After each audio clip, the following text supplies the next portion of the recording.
So in week 1, we are focusing on analogies. Analogies are one of my favorite ways to teach. I am a very visual person. You definitely know that if you're part of the Beyond Ballet community, because we talk so much about visualization, and I feel like that's a huge component of learning something new, is being able to tie it to something that you've experienced before in your regular life.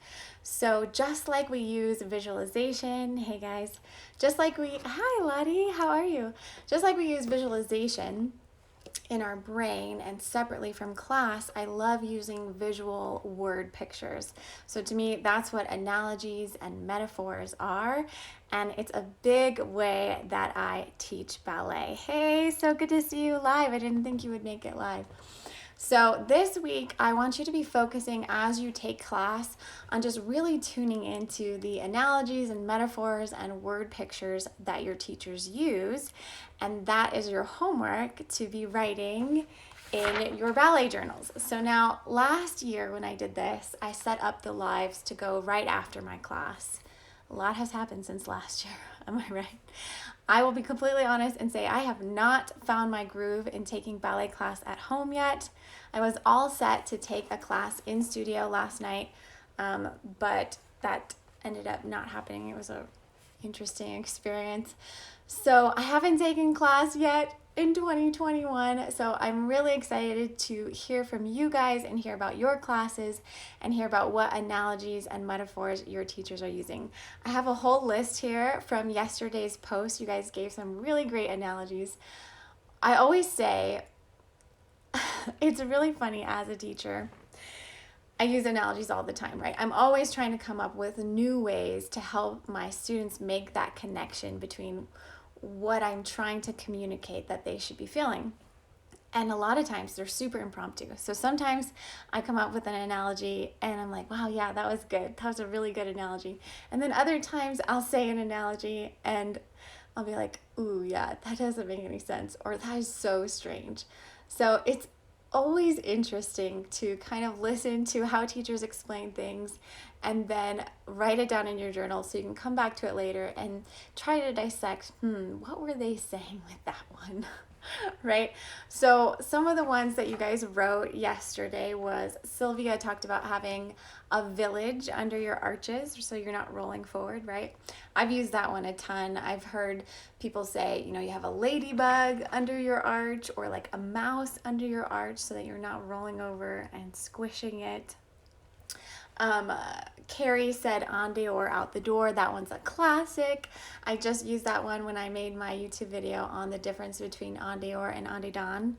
En dehors out the door, right? It's like you're going outside, away from the leg, out the door. And then you can also think about coming in the door, although we don't have a good rhyme for that one. You guys can comment below. I would love to hear where you're tuning in from, how many classes you've been taking. Hey, how are you? And what your goals are for this year in ballet. And also, if you are doing the journal challenge with me, please let me know if you got week 1's email. I'm using a new email system this year, so I'd love to hear if there's any glitches or anything like that.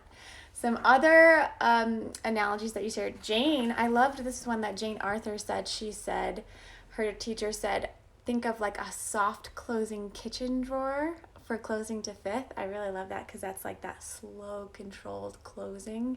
And then she also said hugging a tree for first position. I use that hugging a tree all of the time because in real life, I'm a tree hugger. So thinking about that big, expansive, hey Nick, how are you? That big, expansive, like hugging a giant oak tree in first position. I've definitely used that analogy before.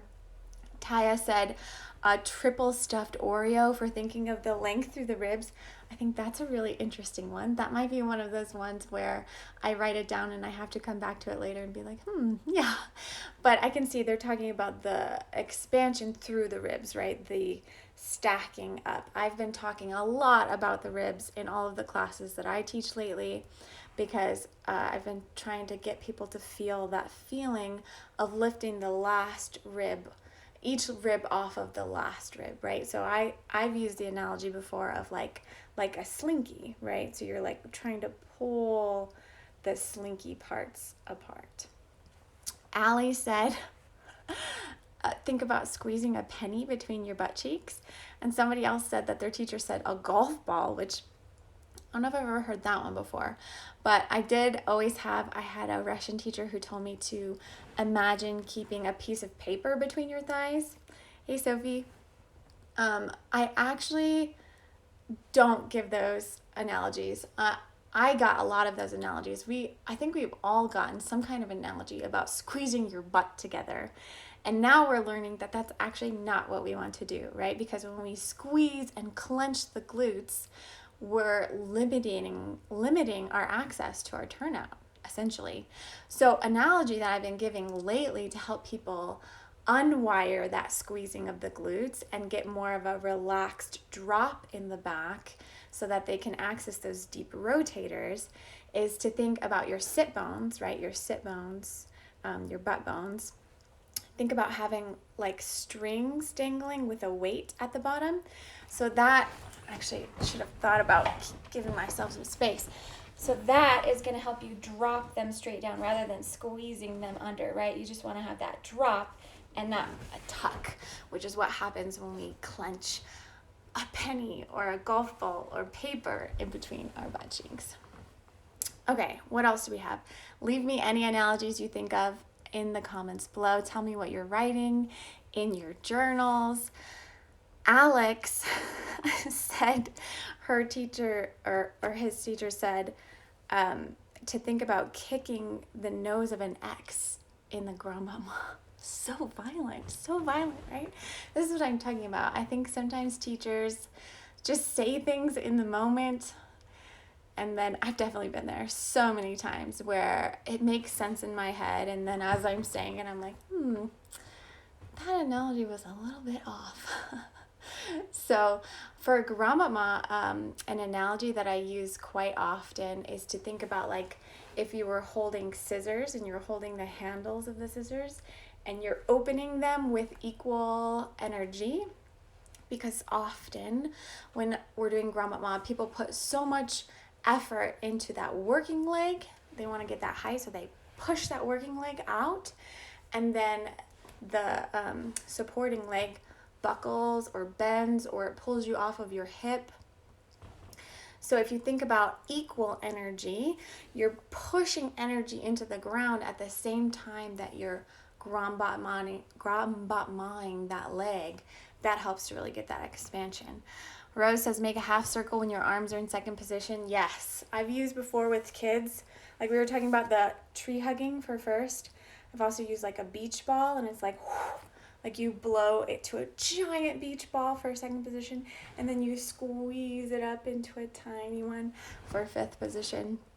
Another one in second position that I heard all of the time growing up was, let's see if you can see my arm here, to imagine like a raindrop falling on your shoulder, and it should roll all the way off your index finger. Have you guys ever heard that one before? Home Sweet Dance said oranges under the armpits, to think about that expansion in the back. I've never used that one. Again, I would be careful of like the contraction and squeezing, but I have definitely said space under the armpits, so I get where that's coming from. I like to give the analogy of wings on the back very often, like really big, giant, expansive wings, because so often we hear at least, shoulders down, shoulders down, shoulders down. Hey, Bree, how are you? Shoulders down, and it kind of, again, makes that contraction. So if you think about the shoulders being down and out, expanding into like these giant wings, I feel like that really helps. There's so many fun word pictures. You'll have to tell me in the comments, but I absolutely love word pictures, because for me, when I'm learning something new, if I can tie it to a visual image or a feeling that I'm already familiar with, it helps it click that much faster. So when I first started, when I was 14, I had certain teachers that were very just kind of cut and dry, and the ones who were more artistic and would use the word pictures and would use the play elements, I just felt like I got it so much quicker, and that's one of the reasons that I use them all the time when I'm teaching. Nick says air under the leg floating up. Yes, I've definitely heard that before. Like a gust of wind to carry the leg up. Ooh, another one that I really love when I'm teaching, when I'm, if you're going across the floor, hey Julie, how are you? And you're going tombe, pas de break, glissade, grand jeté, développé, or saut de chat, or any big leap. I always love to give the analogy of throwing a paper airplane, right? So it's like you're down, down, down, down, down, down, up. Because a lot of times we kind of lose all of the down, and then it all stays the same. But if we can think about going down and then throwing the paper airplane at the last second, I like that one. Or I've also given the analogy for the arms in the jump of like tossing flowers in the air, right? Like if you had a handful of flowers and you're gonna do a saut de chat and you're gonna whoosh, toss the flowers in the air. Julie, you'll have to share some analogies to think that our arms, our wings, to use them right and jump higher. Yes, exactly. I love the wings analogy. I think we all want to be fairies and angels and animals. So I love how, think about this. Okay, 'cause I never took class as a kid, but I've watched my daughter's classes, and there's so much analogies and imagery there, right? We tell kids to pretend like they're different animals. We tell them to pretend like they're fairies, or like they have magic shooting out of their fingers, right? What adult doesn't want to do that as well? So I just think that there's so much fun to be had in taking ballet and making it visual. Another one, Montez said rainbow in the rondejam. I love using rainbows all of the time in analogies. It's like, if you ever watch my videos, if you ever take my class, I'm always talking about the circular energy, right? How all the energy fountains out and comes back in. So there's rainbows happening constantly. I remember an analogy of painting an upside down rainbow. So say you're coming from first position and you're going releve long, where you just lift the leg into first arabesque. And a teacher said, I want you to imagine your foot and your hand that are going into the arabesque as paintbrushes, and you're painting the most beautiful rainbow, right?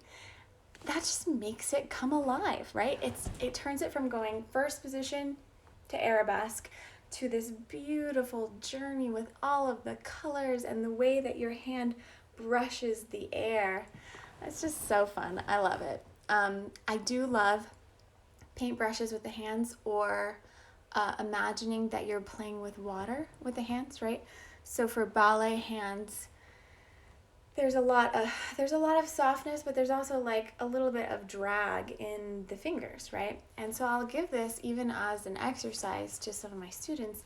Xana knows of playing in the water with your hands. So you should try that, and then take that feeling that you felt, tactile feeling, and bring it into class and use it in Puerto Rico. Oh, there's Xana right now. I was just talking about the playing in the water. So I love doing things like that, where you find elements of your life that you've already experienced, and then you get to bring those into class, into your ballet practice. And that's also, okay, so let's get back to the journaling. I could talk about analogies all day because I like them. So in the journaling, this is where after class, you go to your journal and you write down those analogies, those word pictures that you heard in class. And then, even if they made sense immediately, you can draw even more from it at home. You go back and you read it. You can look at pictures on the internet. You can look at people doing those steps, watch videos on that, and really make those connections in your brain. It's a beautiful thing, I'm telling you.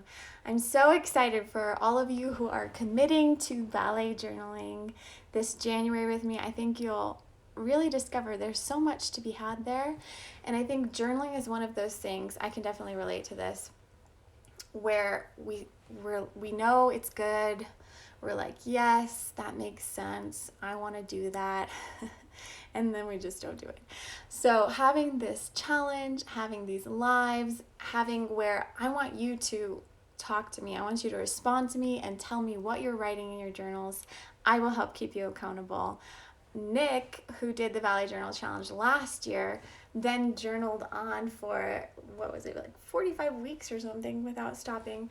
It was the start of a beautiful habit. So I'm really excited for you guys to be joining me on this Ballet Journal Challenge. Please DM me, email me, tell me what you are writing in your journals. I look forward to hearing all about your classes, and let me know if you didn't get the email. I'll take a look and make sure everything's squared away there so that you can get week 2. And I will be live again next Tuesday at 1 o'clock to talk about week 2, where I think we're talking about combinations and choreography. So yeah, 45 weeks. That's right. I am so impressed by you. I love it. But I love how, sometimes it just takes that jump start to get a habit rolling. And I think you guys will see as you start to journal, especially as we're at home and we don't have as much time in the studio, there's so much work that can be done just in our brains with writing and visualizing and watching. Oh, I forgot, before I sign off, I was going to show you guys, I don't have my copy right now because I lent it to someone, borrowed it to someone.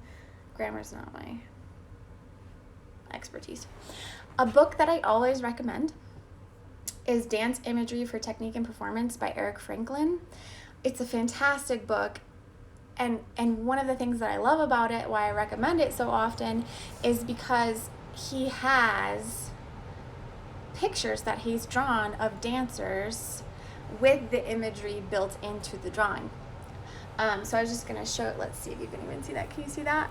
That's like fireworks coming out of the hand. This is just pulled up on Amazon because I don't have my book right now. But the whole book is full of word pictures made visible, and I absolutely love it. So I highly, highly recommend. You can get it on Amazon. You can look at your library. They might have it as well. And yeah, just start playing with it. That'll come in handy as we go to week 3 when we start to talk about drawing. So it all ties together. It all layers on top of each other. If you haven't joined the challenge yet and it sounds like something you're interested in, click the link in my bio and sign up for the Ballet Journal Challenge. I will send you week 1, and then you can join us for all of the rest as well. And that's it. Hey, Juliana, I'm wrapping up right now. But yeah, I want you guys, take pictures of your journals. If you don't feel comfortable taking a picture of what you wrote, just take a picture of you writing, or just take a picture of you with your journal. But I would absolutely love if you took a picture of what you wrote and posted that, and you can tag me at The Whole Point. Maybe I'll have to do a giveaway of one of my new journals. I don't have it yet, but it looks a lot like this without the 2020. And then the inside is different. So if you post, you can post on your stories, post on your feed, tag me. I want to see your journals. I want to encourage you and keep you accountable. I really appreciate you guys. I'm excited to be doing this, and I can't wait to see what we discover. It's different every time I do it. All right, thanks for coming, and I will see you guys next time. Bye.